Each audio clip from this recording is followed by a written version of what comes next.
Assalamualaikum warahmatullahi wabarakatuh. Alhamdulillahil qawi sultanu al-wadihi burhanu al-mabsuti fil wududihi wa ihsanu. Assalatu wassalamu ala ashrafil anbiya'i wal mursalin sayyidina wa maulana Muhammadin wa ala alihi wa sahbihi ajma'in. Rabbi syrah li sadri wa yassir li amri wahlul 'uqdatam min lisani yafqahu qawli. Alhamdulillah anak-anak, kita masih diberi nikmat oleh Allah Subhanahu wa taala sehingga kita masih bisa mengikuti pembelajaran kali ini, pembelajaran secara daring. Anak-anak, sebelum kita mulai pembelajaran, mari kita baca surat Al-Fatihah, ditujukan buat orang tua kita, guru-guru kita, keluarga kita, orang-orang yang kita cintai, dan juga diri kita sendiri. Ala hadihin niyah as-salihah wa ala kulli niyatin salihah wa ila hadratin Nabi Mustafa Muhammadin sallallahu alaihi wasallam. Al-Fatihah. A'udzu billahi minasy syaithanir rajim. Bismillahirrahmanirrahim. Alhamdulillahi rabbil alamin. Ar-Rahmanir-Rahim. Maliki yaumiddin. Iyyaka na'budu wa iyyaka nasta'in. Ihdinas siratal mustaqim. Siratal ladzina an'amta 'alaihim ghairil maghdubi 'alaihim waladdallin.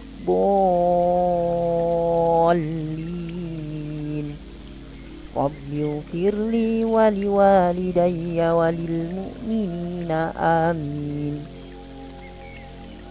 Anak-anak, hari ini, pembelajaran kali ini Bapak akan menjelaskan bagian dari mad far'i. Namun sebelumnya kita review dulu pembelajaran minggu kemarin. Pada pembelajaran sebelumnya kita belajar tentang pengertian mad, pembagian mad, serta mad tabi'i. Mad sendiri itu merupakan bacaan panjang. Adapun pembagiannya ada mad tabi'i, ada mad far'i, seperti itu kan. Untuk mad tabi'i sendiri itu ada 3 huruf dengan syarat dan ketentuan yang berlaku yang telah Bapak jelaskan pada pembelajaran sebelumnya. Pada pembelajaran kali ini, yang pertama Bapak akan menjelaskan tentang mad iwad. Apa itu mad iwad? Pengertian mad iwad. Mad iwad itu menurut istilah mad yang terjadi apabila ada fathatain yang berada di akhir ayat atau ada tanda waqaf, sehingga diubah menjadi atau diganti menjadi fathah. Adapun secara bahasa, mad itu berarti panjang. Iwad itu secara bahasa berarti pengganti, yaitu menggantikan suara nun mati dari tanwin pada fathaten diganti kepada bacaan mad 2 harokat ketika diwakafkan, kecuali pada kalimat yang diakhiri dengan tak marbutoh. Jadi semua huruf yang berharokat fathatain atau 2 tanwin, ya, fathah 2 di atas seperti ini, itu dibaca panjang, dibaca mad, yaitu bacanya, cara membacanya yaitu dibaca 1 alif atau 2 harokat. Suara nun mati pada fathatain itu berubah menjadi fathah dan dipanjangkan. Contohnya wal adiyati dhabha. Ini secara tulisan ya, secara tulisan bacaannya kan dhabhan karena ada fathatain. Tapi karena ini di akhir ayat atau ada waqaf berhenti, maka bacanya dhabha panjang. Dhabha ya, bukan dhabhan. Tadi suara nun matinya itu diganti menjadi bacaan panjang. Itu contohnya. Itu sama juga dengan contoh yang kedua. Wan nasyiqati nashto.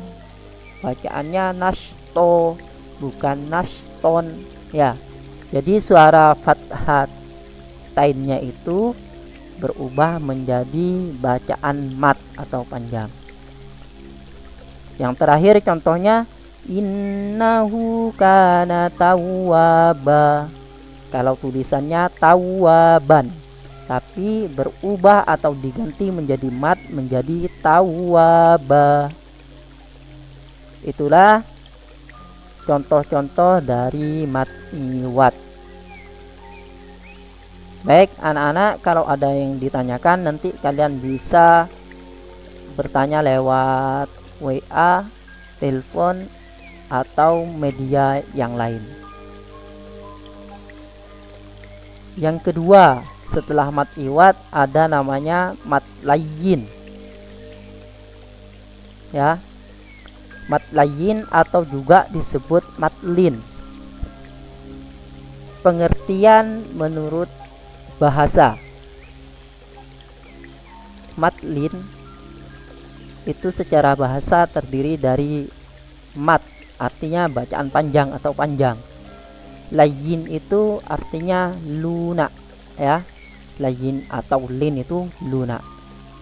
Pengertian secara istilah, mat layyin adalah mat yang terjadi apabila ada waw sukun atau ya sukun dan didahului oleh huruf yang berharokat fathah, dan setelahnya berupa huruf hidup yang dibaca waqaf. Artinya dibaca waqaf ini berhenti dan dibaca sukun. Jadi menurut pengertian istilah ini syaratnya mat layyin itu ada dua. Pertama, waw sukun atau ya sukun tersebut didahului oleh huruf yang berharokat fathah. Yang kedua, setelah waw sukun dan ya sukun itu ada huruf hidup yang dibaca berhenti atau waqaf. Nah, kalau dalam bacaan Arab, bacaan Al-Quran, ketika berhenti huruf hidup itu berubah menjadi sukun. Cara bacanya yaitu dipanjangkan boleh 2 harokat atau 1 alif, boleh juga 4 harokat atau 2 alif, boleh juga 6 harokat atau 3 alif. Bapak contohkan ya. Rabbul masyriqain, Rabbul masyriqain, Rabbul masyriqain. Itu yang pertama 2 harokat, yang kedua 4 harokat, yang ketiga 6 harokat. Coba perhatikan di sini. Tadi syarat yang pertama ada ya mati atau ya sukun didahului huruf yang berharokat fathah. Di sini yang berharokat fathah adalah huruf qaf. Yang terakhir ada huruf nun yang aslinya itu berharokat kasroh, namun ketika berhenti atau waqaf huruf nun ini dibaca sukun atau mati. Jadi ini yang dinamakan mat layyin atau mat lin. Nah, bagaimana jika huruf yang terakhir ini tidak dibaca sukun atau tidak dibaca mati? Maka itu tidak menjadi mat layyin. Jadi jelas kan syaratnya ada dua. Yang pertama, sebelum ya sukun ini ada huruf yang berharokat fathah. Kemudian setelah ya sukun ada huruf yang berharokat hidup namun dibaca sukun karena wakof. Contoh yang kedua, wa amanahum min khauf, wa amanahum min khauf, wa amanahum min khauf. Sama, untuk yang kedua ini ada waw sukun yang didahului huruf kha berharokat fathah dan diakhiri atau setelahnya waw itu ada huruf fa berharokat kasro yang kemudian menjadi sukun karena dibaca wakof atau berhenti. Itulah tentang mad layin anak-anak. Sekali lagi, kalau sudah dipahami silahkan cari contoh sebanyak-banyaknya. Kalau belum dipahami bisa ditanyakan.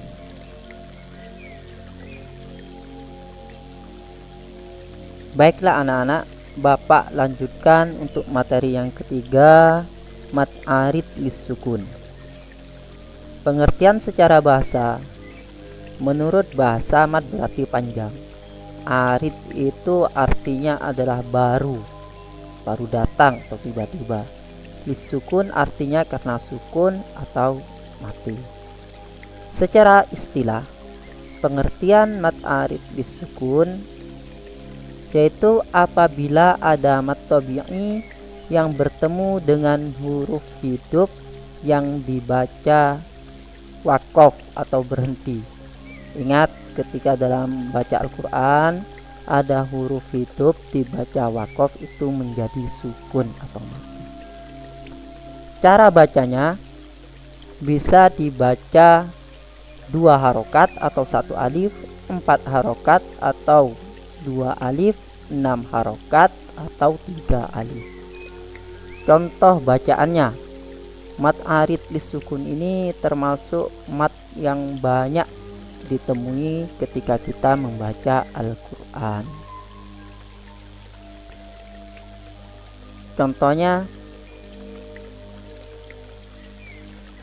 malikin nas, malikin nas, malikin nas. Coba perhatikan di sini. Ada huruf alif didahului huruf berharokat fathah. Maka itu namanya kan mad tabi'i. Nah, setelah ada mad tabi'i ini bertemu dengan huruf sin yang berharokat kasroh, artinya dia huruf hidup.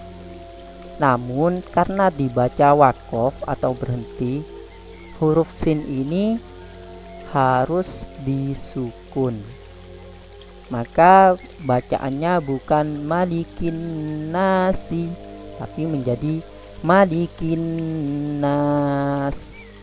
Nah, nas itu yang dinamakan mad arid lis-sukun. Contoh yang kedua, humul muflihuna. Ya, itu kalau dibaca wasal atau tidak berhenti, maka tetap menjadi mad tabi'i.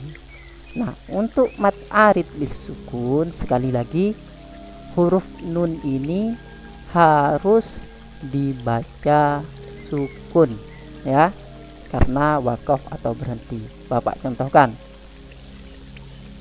humul muflihun, humul muflihun, humul muflihun. Yang ketiga, ini ada ya sukun didahului huruf berharokat kasroh dan diakhiri huruf yang mati atau sukun karena wakof. Wa ma hum bimu'minin, wa ma hum bimu'minin, wa ma hum bimu'minin. Nah, masing-masing contoh tersebut Bapak baca 3 kali. Yang pertama Bapak baca 2 harokat, yang kedua 4 harokat, yang ketiga 6 harokat. Nah, itulah tentang mad arid lisukun. Baik anak-anak, sekali lagi Bapak tegaskan, jika kalian belum paham bisa ditanyakan. Baik, semoga semuanya bermanfaat. Wallahu ta'ala a'lam bissawab. Mari kita tutup pembelajaran kali ini dengan doa akhir majelis. Subhanakallahumma wa bihamdika asyhadu an la ilaha illa anta astaghfiruka wa atubu ilaik. Rabbana atina fid dunya hasanah wa fil akhirati hasanah wa qina adzabannar. Walhamdulillahi rabbil alamin. Wallahul muwaffiq ila aqwamit thoriq. Assalamualaikum warahmatullahi wabarakatuh.